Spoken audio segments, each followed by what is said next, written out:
I don't know who he is, or where he is, but he's coming.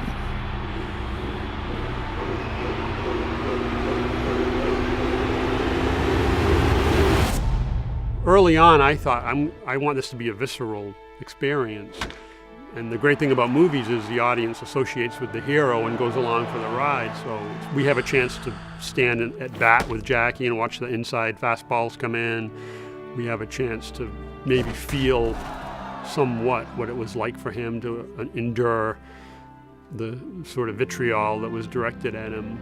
Brian knows what he wants coming in. I mean, first of all, the guy writes it, he directs it, he lives with it for 2 or 3 years before we even start talking about it. And the guy researches things so thoroughly. He already kind of knows what he wants that era to sound like. From strike counts to names of batters to batting right-handed, batting left-handed, who's in left field, who's in right field, who's on first base. And there are people that are going to look stuff up and they're going to say, well, that pitch really happened, that stolen base really happened. And that was also one of the greatest things about working on this film is the accuracy that it portrayed. My audience in my mind is somebody who was there and they want to go back and visit it again. And from the screenings, what I understand that there are people out there that they see the polo field and they go, oh yeah, it was like, and they start talking excited in the audience and they're so excited to see it come back to them visually. So the same thing, I got to figure out how it sounded. You realize when you're taking on this story that you have a certain responsibility here. You know, this is an epic American story. And I think at a couple of points it hit me, you got to get this one really right because it's a little bigger than just a film for entertainment on a Friday night.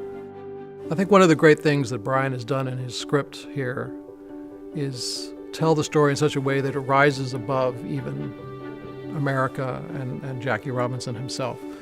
And he sets the stage in such a way that you understand the racist attitudes in America without having to be given a history lesson, and you immediately get the sense of this is a man fighting for human rights, and that's applicable any country, any planet, anywhere.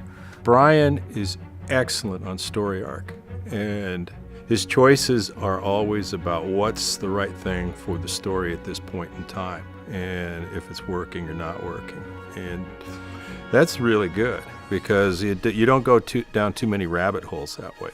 Visually, Brian put together the period piece crowd that just fit the stadium. So audio-wise, we needed to do the same thing.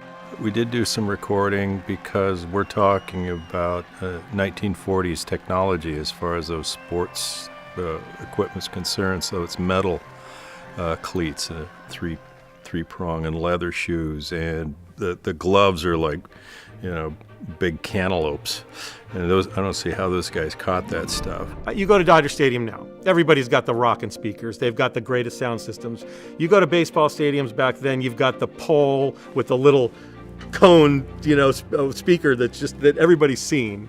Pro Tools has a great program that you can play with and manipulate and try and create that harshness, that kind of mid-rangey. It's almost a little spiky because it hurts your ears. You don't want it to hurt your ears in this environment, but you want to mix it to where it feels like this is a period sound. The great thing about Jeff and Chris, who mixed the movie, is that they're game to, when we realize we're missing something, when the loop group hasn't got it and it's not on the production tracks and things like that, we have a thing called the Holden players or the Novak players. If we're on the Novak stage, we constantly get the microphone out and try to create the effect that we're lacking once we can kind of pinpoint what it is.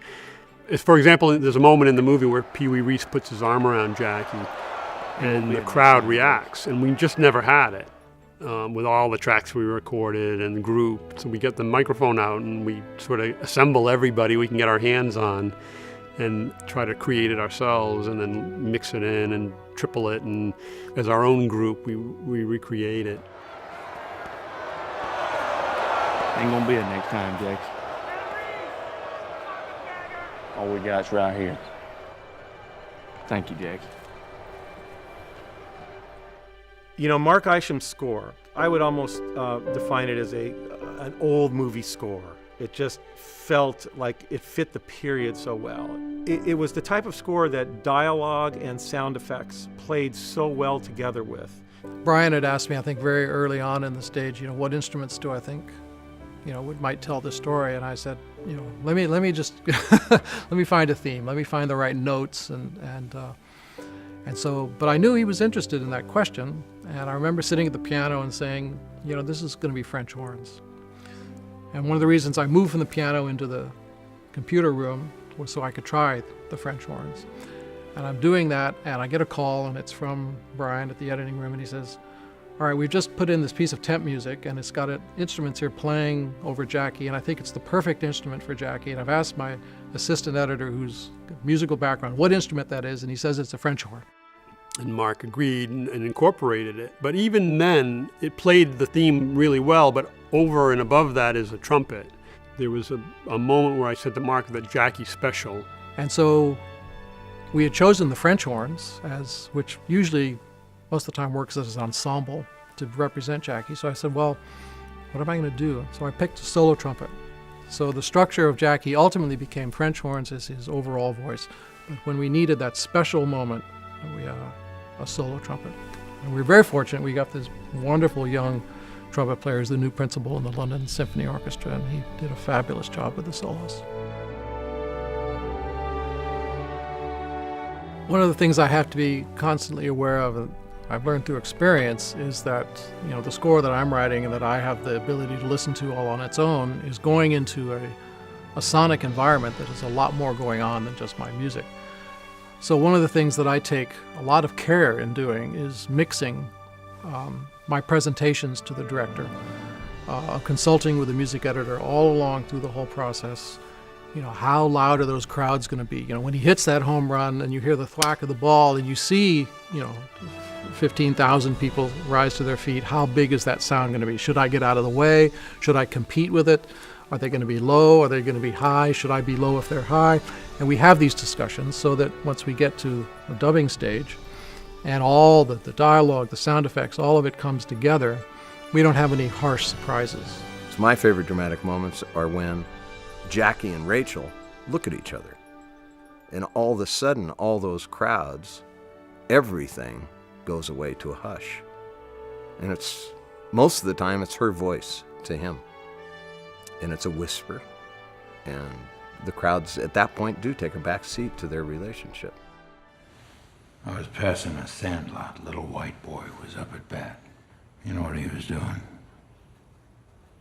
Sitting on a fastball? He was pretending he was you. Why'd you do this, Mr. Ricky? This one I'm so excited about because it's such a great story. And it isn't just a baseball story, but it's such a great personal story of Branch Rickey and a great personal story of Jackie Robinson. And Branch Rickey is asked 3 times by Jackie, why did you do this? And he gives him a different answer until finally says, I love baseball. Given my whole life to it. Perhaps the thing I love about my job the most is that I constantly get presented these entire new universes in which I get to go in and create music. It's a theme that I personally constructed for Jackie Robinson, and I personally constructed to even hopefully rise above Jackie himself and talk about what an individual can accomplish when they come together with like-minded individuals to work for the common good. What struck me, there's a line that was written about Jackie Robinson in the 40s, which said something to the effect of that he changed the world and refused to let the world change him. And I was struck by his day-to-day bravery. And I think, if anything, that what the film hopefully says to anybody is that in little ways you can be very brave, and you can be brave about things that no one is not on a big stage. But if everyone kind of took that as an example, I think it would be a great thing.